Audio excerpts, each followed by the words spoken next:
Mamita. Está Javier Milei con nosotros. Javier, buenas noches, ¿cómo estás? Buenas noches, Luis, y te traigo la mala nueva, que es el recrudecimiento del cepo, una medida inmoral de un gobierno que confirma cada día que es un gobierno liberticida. Bueno, ahora vamos a hablar del tema. Estuvo Machiavelli para hablar del tema judicial.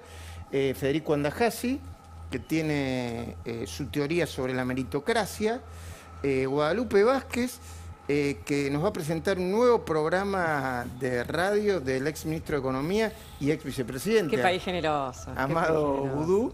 Y con Silvina Martínez vamos a hablar de algunas otras cosas más que tienen que ver con Cristóbal López. Pero, Javier, antes de empezar con mi editorial, dame tus primeras consideraciones sobre, bueno, vos recién estábamos hablando y me decías, che, lo que está pasando, las nuevas restricciones al dólar, a la compra de dólares, no son diferentes a las empresas que se van. O sea, está muy vinculada una cosa con la otra. Exactamente. Vos lo que tenés es que es una economía que camina directamente a velocidad muy fuerte hacia Venezuela. Entonces, vos no solo que vas a tratar de salir de los activos denominados en pesos o emitidos por el gobierno argentino, que es un gobierno de estafadores, sino que además tratás de salir de la economía desinvirtiendo. Entonces, no solo vas a tener un problema en el plano financiero, sino que además vas a tener un problema en el plano real. Vos decís que las empresas se van porque no ven la salida. A ver, yo lo hablaba con Martín, seamos precisos en este sentido. Muchas multinacionales que están en Latinoamérica, incluso multinacionales latinoamericanas como Falabella, no se van de Perú, de Uruguay, creo que están en Uruguay, de Paraguay, se van de Argentina. Bien, por eso. Entonces, el primer punto es, mirá, las empresas se están yendo, pero no se van del planeta Tierra, no es que se están mudando a Marte.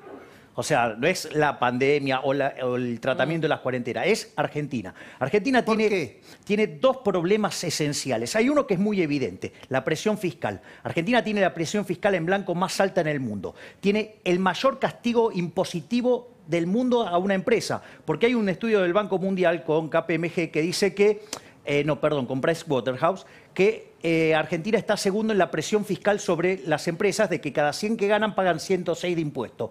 Y primero están las Islas Comoros, pero en Argentina no se ajustan por inflación los balances. Por lo tanto, cuando haces ese ajuste, el número es escandalosamente mayor. Primer punto. Después, no solo que te matan impuestos, hay 69.000 regulaciones. Y todas esas regulaciones son todos kiosquitos, ¿sí?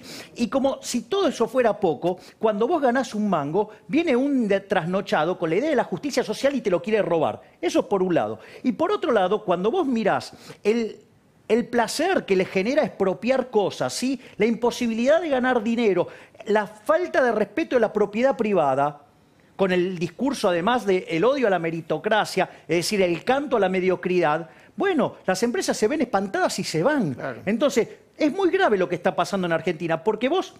Perdón, yo digo, el CEO de una... El CEO, ayer lo estamos hablando, el CEO de cualquier multinacional, escucha el tema de la meritocracia y dice, perdón, yo estoy acá para usted le quieren llamar a ganar guita, pero para crecer. Ganar guita en las empresas significa crecer. Las empresas más serias, invertir y que sigan creciendo, y que sigan creciendo durante generaciones. Acá dice, no, si yo hago mérito y crezco y gano, me van a apuntar con... Es muy antieconómico el mensaje. Claro, pero aparte, claro, el punto central es, mirá, Milton Friedman decía, ¿cuál es la responsabilidad social del empresario? La responsabilidad social del empresario es ganar plata, porque vos en el capitalismo solamente te puede ir bien sirviendo al prójimo con bienes de mejor calidad, un mejor precio. Es decir, el tipo que gana un montón de guita es porque en realidad es un benefactor social. El tipo que descubra, por ejemplo, no sé... bien a vida, ¿no? Siempre estamos hablando honestamente. No, para hablar de la corrupción, digamos, con el Estado alcanza y sobra. Porque la corrupción es inherente a la existencia del Estado. Porque vos, si vos sos corrupto en el sector privado, tenés más costos que los que deberías tener y vas a la quiebra. En cambio, en el Estado no pasa nada, porque total lo hacen con la nuestra. Sí, eso por un lado. Pero me parece que hay una cuestión fundamental, que este gobierno está atacando los dos pilares fundamentales del crecimiento. Los dos pilares son el ahorro, que es lo que financia la inversión.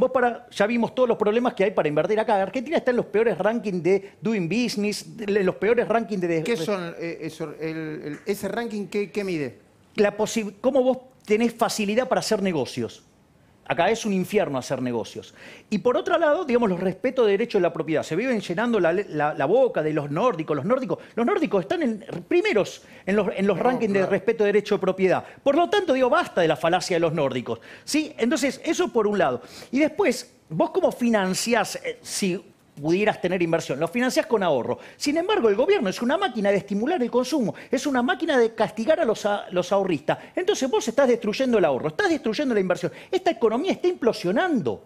Esta economía no crece desde el 2011. En términos per cápita se está destruyendo. Y para adelante la situación es peor porque no solo que ahora las empresas no invierten, sino que además desinvierten. Por lo tanto, tenés una contracción del capital físico, contracción de la productividad. Los salarios reales de esta economía van a ser miserables. Bueno, ahora la seguimos, pero está planteado el tema, ¿no?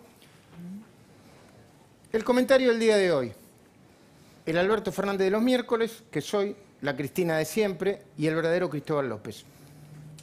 Cada vez que el presidente habla, hay millones de argentinos que le recuerdan que no hace mucho dijo o hizo lo contrario. El año pasado fue, al responder preguntas frente a varios periodistas del Grupo Clarín, era candidato a presidente, todavía no era presidente. Alberto Fernández había definido el cepo como una piedra en el medio de una puerta giratoria. Una definición interesante, ¿no? En ese momento te da cierta expectativa. Dijo que no le gustaba el cepo, era candidato. Hablaba con mucha prestancia y naturalidad. De alguna manera se puso en el lugar de profesor a quienes desasnaba, ¿no? Desasnando a los argentinos. Nos dijo que el cepo no servía prácticamente para nada. Mirá. Bueno, ya empezaba a acomodar un poco el discurso. Lo hizo Cristina, pero también lo hizo Macri, ahí se quedó con Macri, ¿viste? Bueno. El ministro de Economía, Martín Guzmán, había descartado el fin de semana pasado, este es otro problema que tiene el gobierno, el fin de semana pasado, en una nota que le hicieron acá en La Nación, nuevas restricciones sobre la moneda norteamericana. Le hizo la nota a José del Río y lo descartó. Lo descartó. Entonces, digo, la gente que está, si el ministro de Economía, Hacienda, lo descarta, bueno, es evidente que este gobierno tiene un problema con la palabra. Viste que cuando hablas de la devaluación de la moneda, del peso, bueno, la devaluación del peso va en este gobierno a la misma velocidad que la devaluación de la palabra. Tiene un problema con la verdad. Y son tantos y tan grandes los problemas que tiene con la verdad que cada vez que el jefe de Estado se explaya para defender sus decisiones, la realidad o el pasado lo vuelven a contradecir de una manera notable. Hoy, después de aclarar, igual la aclaración oscureció. Después de aclarar que ayer no criticó a quienes hacen méritos, sino a la meritocracia, tomó 2 minutos para defender el cepo de ayer, el nuevo cepo. Dijo, en el país hacen falta dólares para producir, no para guardar. Lo hizo al presentar el nuevo plan de conectividad en la sede de ARSAT. Así, como quiero ser textual y no sacarlo de contexto, quiero mostrarte lo que dijo Alberto Fernández hoy. Y así construimos esta lógica de la economía. Una economía que ya no promueve más la especulación y quiere que el dólar deje de ser un mecanismo de especulación, una variable para que algunos acumulen dólares en un país donde los dólares hacen falta para producir, no para guardar. Bueno, no habría que entrar en pánico, ¿no? Como diría de nuevo Alejandro Bornstein, solo se trata del Alberto de los miércoles. Hubiera sido más creíble si hubiese justificado las restricciones de ayer por la aceleración de la caída de las reservas. Es decir, hay una emergencia, cayeron las reservas, por lo menos que sean sinceros. Hoy una fuente cercana al gobierno me dijo, si en algo nos equivocamos fue en no hacerlo antes. 3 o 4 meses antes. Porque el nivel de reserva, ¿dónde está el nivel de reserva? Las reservas de libre disponibilidad están debajo de los 2.500 millones de dólares. Estamos... Claro, porque vos tenés informadas 43.000 millones de dólares. Pero cuando vos quitás lo que es el swap chino y los encajes de los bancos, de la gente que tiene depositado dólares y que no se les ocurra tocarlo, te quedan 10.000 millones de dólares. ¿Sí? Entonces, básicamente, cuando vos limpiás lo que es DEX y con el del Fondo Monetario, lo que es BIS y lo que es la tenencia de oro, te quedan 2.500 palitos o menos. El fondo de la olla. Pero como le dio un giro político, para explicar a Alberto Fernández, las redes sociales, que a veces funcionan como un gran archivo de la memoria nacional, como un gran archivo, enseguida vincularon los dólares con la caja fuerte donde aparecían los millones de Florencia Kirchner. Viste que Alberto dijo, no, los dólares son para producir. Tendencia, Florencia. Che, ¿y lo que estaban en la caja de seguridad de Florencia? O lo vincularon con los bolsos llenos de dólares que revolvió José López por encima del paredón del Monasterio General Rodríguez, ¿te acordás? Si no te acordás, te lo mostramos acá. Ahí está. Qué imagen fuerte, ¿eh? Mamita. Viste que, vos sabés que cada tanto yo la veo. No deja de sorprenderme cada vez que lo veo. No deja de sorprenderme. Qué fuerte eso, ¿no? Un secretario de Estado, mamita. Vos sabés que los escritores tenemos problemas con estas escenas porque son... Y porque después, viste, vos de la ficción, ¿cómo haces para superan superar? la ficción. Claro. La monja al lado del arma, el es arma, una cosa claro, increíble. claro. Es tremendo, tremendo. Y mirá, y queda el arma ahí. Mamita. Y es arrepentido. Sí. No, bueno, si además, Además de es arrepentido. condenado. Pero además, lo más gracioso de esto es que como Daddy Brieva, que es otro, a ver, lo voy a decir con respeto, analfabeto político funcional, dijo que no habían tirado que era mentira que habían tirado los bolsos. Claro. Sí. Pero no es mentira, porque el pollero que fue el que los vio, vio, no aparece pasando en el video. el paredón de la calle Pero hacia claro, adentro. lo vio como tiraron los bolsos, que se quedó así el pollero. Bueno, pero si uno va un poquitito, solo un poquitito más para atrás, se encuentra con el Alberto de antes de amigarse con Cristina. Hoy me pasaron ese video, creo que me lo pasó Javier, pero me lo pasó un montón de gente. El que criticaba al cepo así. Este es Alberto con Joaquín Morales Solá, previo acuerdo con Cristina. Hay que aclararlo. Mirá. Lo que sí creo que estamos viendo una etapa de creciente intervención en las libertades. Y yo no sé cómo lo llama la presidenta, pero si yo quiero comprar dólares hoy no puedo.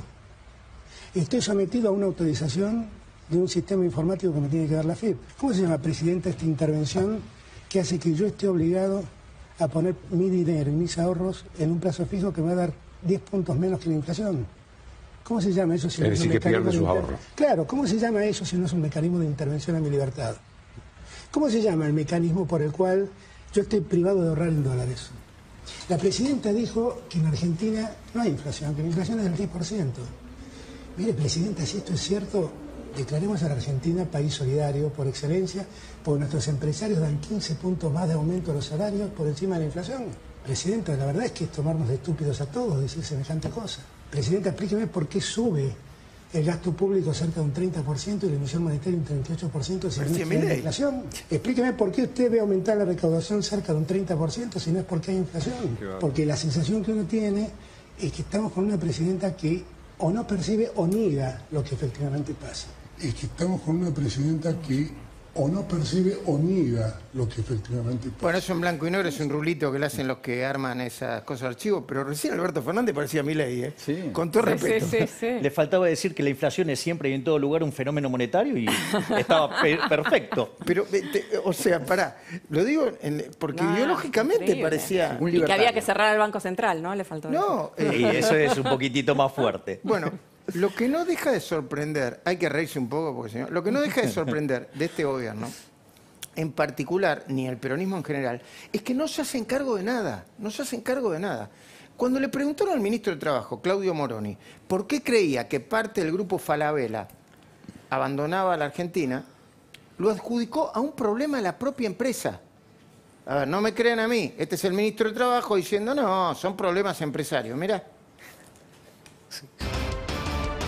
Hay empresas que se están retirando del país. Usted citaba el caso de LAN. LAN está en un proceso de lo que se llama capítulo 11 en Estados Unidos, que es un proceso concursal. O sea, no es que decidió retirarse solo de la Argentina, sino que está en un proceso muy especial la compañía y entre esas decisiones decidió cancelar parte de la operación argentina. En cuanto a las otras empresas que usted alude, que me parece que volvemos a juntar cosas que son distintas. O sea, Argentina en rigor, en comparación con gran parte de los países, ha tenido menos pérdida de empleo que todos nuestros países vecinos, de modo tal que el consumo vemos que sigue funcionando razonablemente bien y la actividad industrial está repuntando. Incluso hoy el informe de la UIA da algo parecido a lo que nosotros veníamos dando en los informes de indicadores laborales, en donde el empleo industrial está creciendo. Así que yo no veo que haya una situación particular de la Argentina que provoque la salida de las empresas, sino que son decisiones empresariales tomadas por algunos motivos.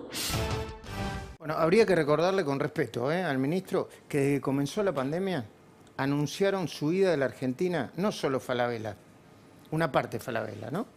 Sino las siguientes empresas. Escuchen, Latam, la empresa neozelandesa, BAF, Qatar Norwegian. Airlines, Emirates Airlines, Globo. Qatar, Norwegian, Emirates. Axalta, Saint-Gobain, Exacto. Security, Pierre Fabre, Nike se va de la Argentina, Wrangler se había ido ya. Amazon prefirió ir a Chile. Bueno, Claro, bajaron inversiones, lo mismo que Volkswagen y Ford.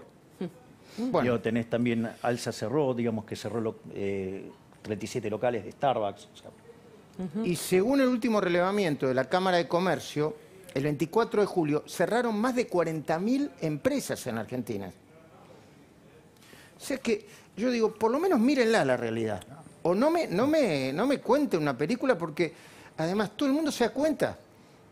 O sea, para responder esto, lo único que tenemos que hacer nosotros es hacer un clic, ¿viste? Sí. No es que tenemos que ir ¿viste? A los archivos secretos de no sé dónde. sí, pero si me permitís, Luis, también se destruyeron 400.000 puestos de trabajo formales, 600.000 informales. Vos tenés prohibición para despedir, prohibición de quiebras, algo verdaderamente es como querer eliminar la ley de gravedad por decreto, ¿sí? Pero no solo eso, sino que vos hoy el dato de desempleo que ves en torno al 15% no está mentido, pero es falso en algún sentido. ¿Por qué? Porque ¿qué es alguien que está desempleado? Alguien que busca empleo pero no lo encuentra. Suponete un mozo.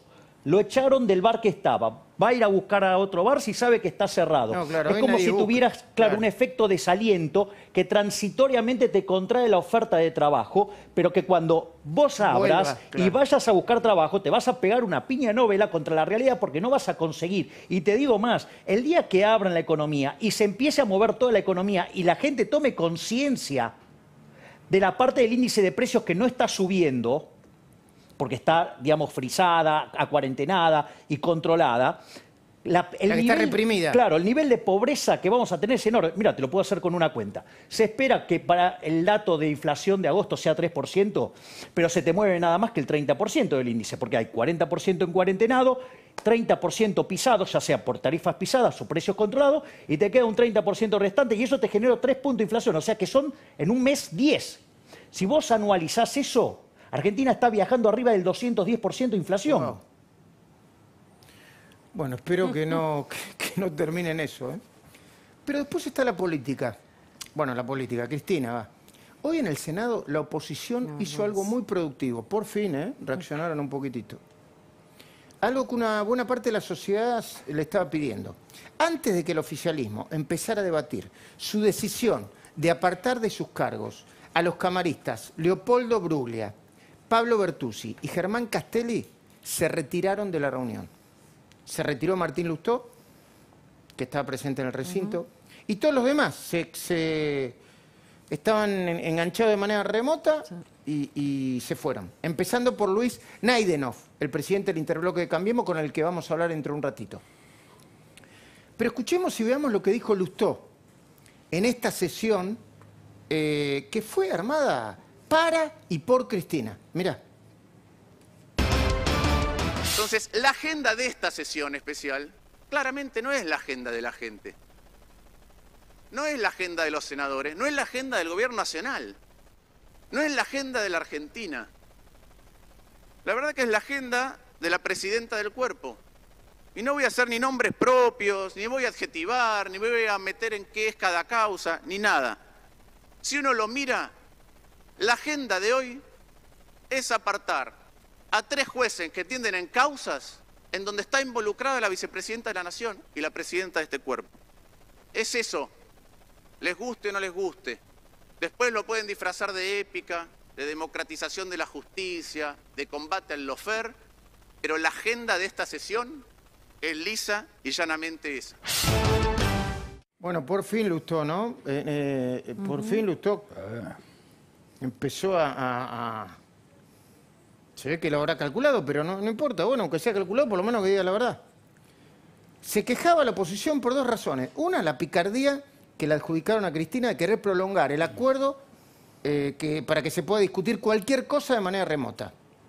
Entonces, bajaron una sesión especial, la oposición dijo, no, esto no lo vamos a permitir. Bien.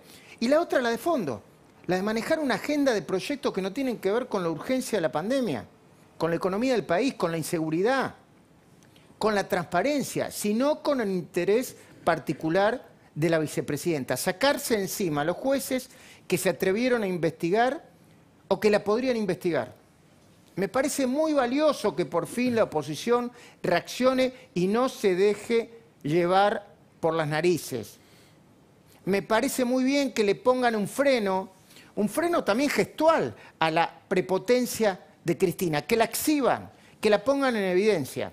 ¿Y cómo sigue esto, Hugo Machiavelli? ¿Cómo sigue el tema de los jueces? Contanos, dale. Bueno, Luis, lo primero que tenemos que decir es el rol de la Corte. La Corte es el organismo máximo que va a decidir seguramente en esta cuestión. Ayer dijo la Corte que no se iba a pronunciar. ¿Por qué? Porque como coinciden las fuentes, no había daño. Ahora sí está configurado el daño. Y recordemos que la Corte que deberá tratar este tema es uno de los aspectos de la cuestión. Por otro lado, vos decís, ¿cómo sigue esto? Bueno, el dictamen de hoy del Senado para volver a sus lugares a 3 jueces, porque no trataron el de otros, trataron solo el de Bruglia, Bertuzzi y Castelli, deberá ser enviado al Ejecutivo. Y el Ejecutivo tiene 2 opciones. O manda una causa a un juzgado contencioso administrativo para que derogue el decreto de nombramiento de los 3 jueces, o bien lo saca por un decreto, lo deroga, claro, y eso podría constituir un delito. Pero te digo lo siguiente, Luis, para que la gente entienda. Bruglia, Bertuzzi y Castelli pidieron ellos el traslado. Eso fue convalidado por el Consejo de la Magistratura. Fue refrendado, por supuesto, por el Poder Ejecutivo anterior. Con lo cual, la acción del Senado, que convalidó en su momento que los jueces estuvieran en la Justicia Federal, hoy es un mensaje para el resto de los jueces, en el que Cristina Fernández habla solo de volver a sus lugares a Bruglia, a Bertuzzi y a Castelli. Pero esto no terminó, reiteramos. Hay por un lado una cuestión administrativa y por otro lado la Corte Suprema de Justicia dará el punto final en una historia que es realmente de fondo institucionalmente para el país. A mí no me parece mal lo que pasó, al contrario, me parece bien. Porque la pone en evidencia la oposición a Cristina. Porque como ella no habla, no declara y no aparece, excepto en ambientes de comunicación controlados como de su cuenta en Twitter, hay que ponerla en evidencia. Y hablando de ponerse en evidencia, ¿alguien tuvo la oportunidad de escuchar lo que pasó hoy en una radio de Comodoro Rivadavia? Yo, por favor, los voy a llevar de la mano porque por ahí para ustedes es un tema que uno le cuesta llegar al tema, porque es medio raro, pero escuchen. La emisora se llama Radiovisión. El dueño, quien estaba al frente del programa, el dueño de la radio, quien está al frente del programa cuando esto sucedió, se llama Ricardo Astete. Y lo que sucedió es que se apersonó en el estudio de la radio, como si nosotros estamos haciendo el programa, y de repente entra el mismísimo Cristóbal López. Se apersonó para desmentir al periodista en un asunto, con todo respeto, de aparente pago chico. Digo porque si uno piensa los millones y millones que tiene López, es un asunto de aparente pago chico. Le dijo 1 y 1000 veces al periodista. A mí cuando me pasó en el audio yo no entendía nada, porque es un audio largo. Igual vamos a poner un poquitito. Yo no lo estafé a tu padre. Fue él. Fue tu padre el que estafó a mi hermana. Le decía Cristóbal López al periodista. Pero el audio es revelador, ¿por qué? Primero, porque muestra a Cristóbal López tal como es. Prepotente. No muy instruido, amenazante. Y después porque demuestra que, igual que muchos otros kirchneristas, de tanto repetir mentiras, se la terminan creyendo, se la creen. ¿Y por qué digo esto? El domingo pasado en la cornisa, Silvina Martínez, ya la tenemos a ella, ¿no? ¿Me avisan? Silvina Martínez denunció, te lo voy a explicar sencillito, que a pesar de que López de Sousa y otros siguen procesados por irregularidades en la obra de ampliación de un acueducto que atraviesa las provincias de Chubut y Santa Cruz, este gobierno le aprobó la continuidad de la obra, la misma que había sido rescindida por la administración anterior. Y están todos procesados por la justicia. Entonces Silvina Martínez lo detectó y dijo, esto es irregular, voy a hacer una denuncia. Entonces, primero escucha algo de esta pelea de Pago Chico, porque vas a entender quién es Cristóbal López. Y después hablamos con Silvina para que nos cuente qué pasa con esta causa. Dale. Señoras y señores, tengo que decir que para mí es un gusto, porque después de mucho tiempo rompe el silencio. En los estudios de Radiovisión lo tengo frente a frente al empresario Cristóbal López, que se ha acercado para decir lo suyo en estos micrófonos. Cristóbal, ¿cómo te va? Muy buenos días. Buen día. Te escuchamos. Yo no rompo ningún silencio, ni vengo a que escuches lo que vos pretendés. Yo vengo, como vine ayer, a preguntarte por qué dijiste al aire los otros días que yo había estafado a tu padre. Esa es la pregunta que quiero que me contestes. El resto, lo que vos decís, comentalo todos los días, no tengo problema. ¿Por qué estafé yo a tu padre? Porque tu veneno conmigo, porque yo estafé a tu padre. Bueno, contémosle a la gente dónde estafé yo a tu padre. Yo no te lo voy a contar, no te voy a contestar nada al aire. Ah, entonces, ¿cómo es? ¿Yo tengo que hablar al aire? ¿Vos no vas a hablar al aire? Yo no estafé a tu padre. El que estafó a tu padre estafó a mi hermana. Como mi hermana te lo dijo ayer en la cara, la que se quedó 1 hora y cuarto fue mi hermana, como yo me fui, porque cuando empezaron a hablar de temas que no me interesan, me retiré. La que se quedó fue mi hermana, y la que te dijo que la estafada fue ella, y que el estafador fue tu papá, no le contestaste nada. Contale a la gente la estafa que le hicimos los López a los Atete. Dale, contale. Dale, contale. No, contale delante mío. Porque ¿sabés por qué yo no le contesto a los medios? Porque ustedes tienen las 24 horas del día para hablar de la gente. Y yo no tengo tiempo porque me dedico a trabajar, no a extorsionar como vos. ¿A quién extorsionás? A mí me extorsionás. ¿Por qué? Porque le dijiste a un socio mío que para que no hablaras más de mí tenía que darle $400.000 o comprar una casa. Sí, a Ricardo Benedicto. ¿A Ricardo Benedicto? Sí, señor. ¿Es socio tuyo? No, era socio mío, es amigo mío. $400.000. Eso me dijo. Está bien. ¿Ya? Tráelo a Ricardo Benedicto. No. Dueño del Casino Club. Ahora no se puede, estamos en cuarentena, pero cuando pase la cuarentena no tendrá problema en venir. Está bien, no hay problema. Entonces contale a la gente dónde está fecha tu padre, que dijiste antes de ayer que yo le había estafado a tu padre. A ver, dale. Qué locura. A ver, primero, es como que desdobla su personalidad. Él dice los medios de comunicación y es dueño de un medio de comunicación que es el canal de la venganza. Yo no sé si se lo puede definir como un medio de comunicación. Es el canal de la venganza. Y después, permítanme, porque hay que hablar de mérito también, ¿eh? Permítanme. ¿Ustedes vieron la cantidad de veces que le agrega S a las palabras que no tiene, Cristóbal López? No, yo no me río de eso, digo, no, porque es un... Pero podría usar todo el dinero que tiene para instruirse mejor, para ser más instruido y más educado. Todo el dinero que tiene, en el caso de que parte de su dinero sea bien habido. Pero además, podría usar el tiempo de trabajo y de comunicación para no mentir. Porque en el caso que denunció Silvina Martínez, está mintiendo Cristóbal López. Y miente una y otra vez. Silvina Martínez, buenas noches, ¿cómo estás? Hola, ¿qué tal, Luis? ¿Cómo andan todos? Bien, ¿nos podés explicar el cuentito? Primero, qué impresionante verlo así, ¿no? Sí, bueno, hay una parte del video donde el periodista le dice, vos en realidad te venís a molestar, porque te cuento cómo vino el tema, nosotros presentamos el domingo la denuncia y el día lunes me hacen una entrevista a esa radio y tenían un móvil precisamente en parte de la obra del acueducto donde estaban relatando de cómo había empezado a reactivarse la obra. Bueno, esto lo molestó mucho a Cristóbal López, a mí... Ay. Uy. Que no se conociera. Esperemos un segundito. ¿Podemos recuperarla? Conectamos de vuelta. Qué lástima, porque justo estaba en el... Vamos a conectarla de vuelta y que se escuche bien. A ver, es prepotente, miente, es poco instruido y se lleva el mundo por delante. Aparte de una cuestión de pueblo. Él lo dijo, los López contra los Astetes. Sí, nada, ¿Qué le importa? Un chusmerío barato. Bueno, ya que estamos hablando del tema de el mérito, así después de que... ¿Ya está, Silvina? ¿Está? Ahí está. Bueno, Silvina. Sí, estoy. Dale, por favor. Terminá de contarnos que estaba apasionante y justo empezó internet, viste, que se enoja con nosotros. Dale. Bueno, es Cristóbal. Bueno, cuestión que empezó mandándole mensajes de texto al periodista, amedrentándolo, y después se le apersonó ahí. El tema es que él miente porque en una parte de la entrevista dice que yo soy parte del lawfare y del entramado macrista. Sí, la mesa judicial, le ponen todo mesa, viste, la mesita de luz, sí. Exacto. Y que en realidad la empresa está intervenida y fue la justicia la que tomó esa decisión. Esto es mentira.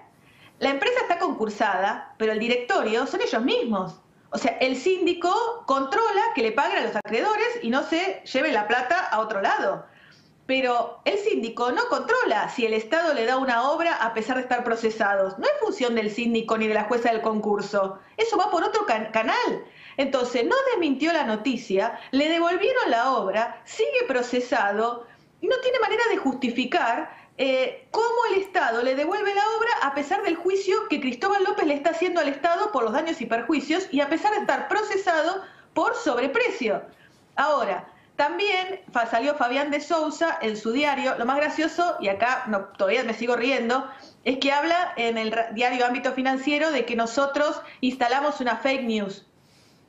Ellos, que son los reyes de la fake news. Son como se levanta a la mañana, desayunan fake news, y de postre fake news también. El último postre. No, me sigo riendo, pero no sé si era chiste o lo decían en serio.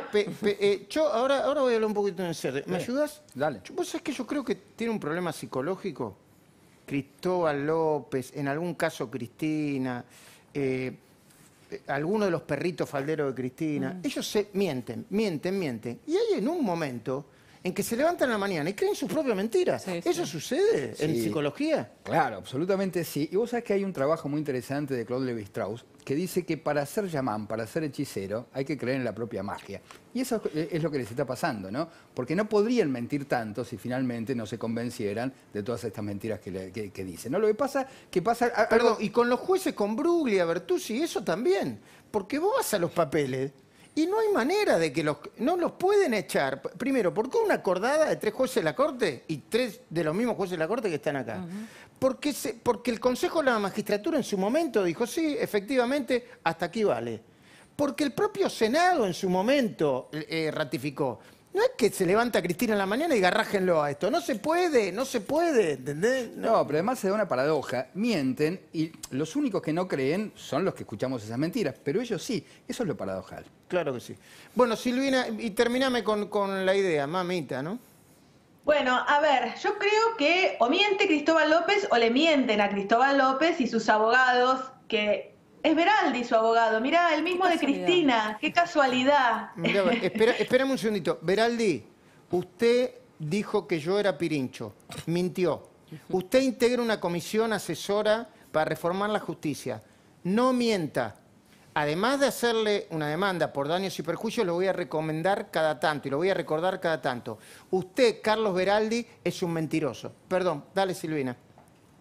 Bueno, vos sabés que en esto te cuento una perlita. Veraldi, la empresa CPC lo contrató a Veraldi y le paga 500.000 pesos por mes para que Veraldi le haga un plan, y escúchate esta porque es otra muy cómica, un plan anticorrupción. Veraldi, el mismo que miente, el que hace operaciones, el que entró un poquitito por la ventana en el tema del operativo PUF y por la ventana y se comió la curva en el tema de Loma de Zamora, el mismo Veraldi. Sí, no, y además el plan anticorrupción. Claro, compliance se llama, que es el... Milei, conducí el programa, me voy. No, pará, porque el plan anticorrupción es para ganar licitaciones del Estado. Okay.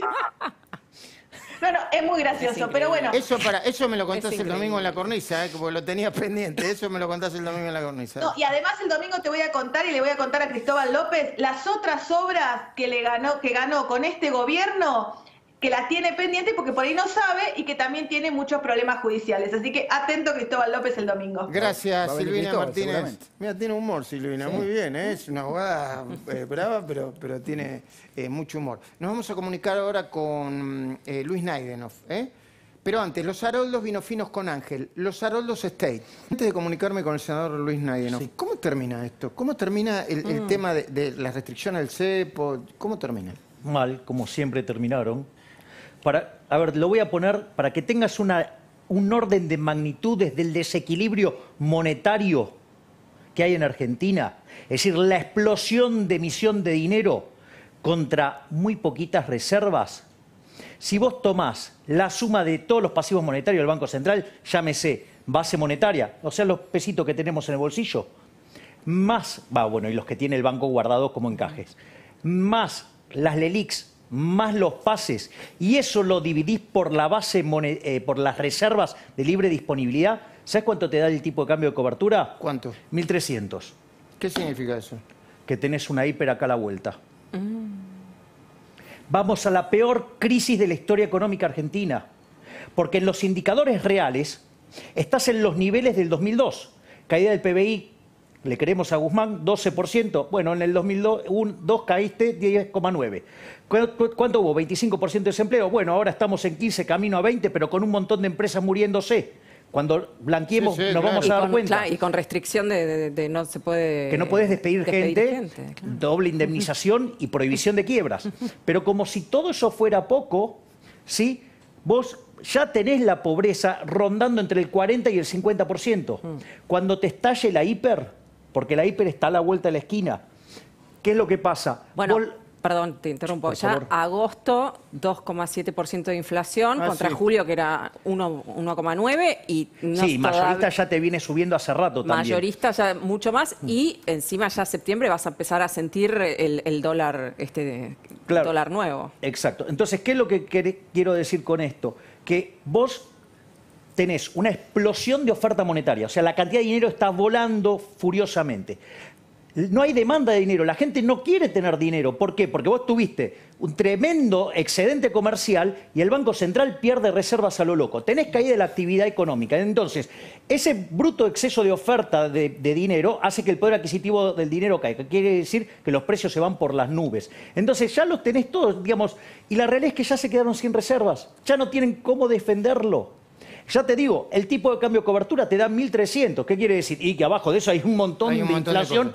Y eso cuando estalle te va a llevar la pobreza a niveles del 75%. Vamos a ver una crisis social como nunca en la historia. Ni el peronismo va a poder manejar esta atrocidad que hizo el cuarto gobierno kirchnerista. No te me vayas, Javier, que ahora la seguimos. A ver, ¿en serio que Vudú va a tener un programa de televisión? Yo todavía no me estaba por ir, pero ahora sí me voy. ¿Un programa de radio? Un programa de radio. Vudú, Sí. Vudú. ¿Y por qué le pusieron de título Voodoo Lounge, como el disco de los Rolling Stones? A él le gusta el rock.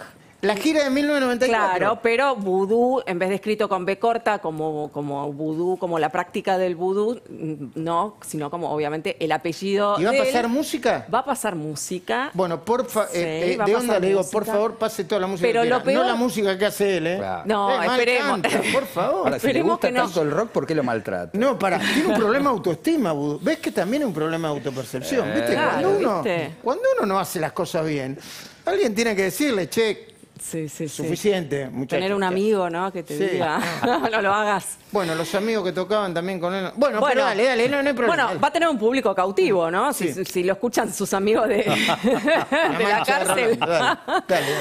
Y va a robar con el rating, ¿no? Va a competir conmigo. Yo no quiero ser autorreferencial, pero yo estoy los domingos a las 12 del mediodía en Radio Rivadavia. Va a ser el mismo horario y va a hablar también de política y de economía. Y él es un ex SEMA, ¿no? Es un SEMA boy. Otro un ultraliberal que cruzó el charco No. y que defendió el y él me super dijo, yo sabía de economía y me olvidé. Me lo reconoció. Ah, bueno, por lo menos. ¿Dijo eso? Sí. Pero pará, es una conversación privada esa. Era un pasillo de América. Ah, y te dijo, no sé más de economía. Yo sabía de economía, pero me olvidé. Bueno, empieza el 27 de septiembre y fuera de chiste, la verdad, él está cumpliendo la condena, 5 años y 10 meses de prisión, le dieron prisión domiciliaria al top 4. Muy bien. Pero raro, ¿no? Que cumpliendo prisión pueda hacer un programa de radio. ¿Raro en la Argentina? No, sí, es verdad. No es nada esto. Increíble. Cuando volvamos, Federico Andajasi nos va el tema hablar del mérito. Si el gobierno cree o no cree en el mérito, porque hay una contradicción ahí. ¿El gobierno esto es una contradicción? Votalo.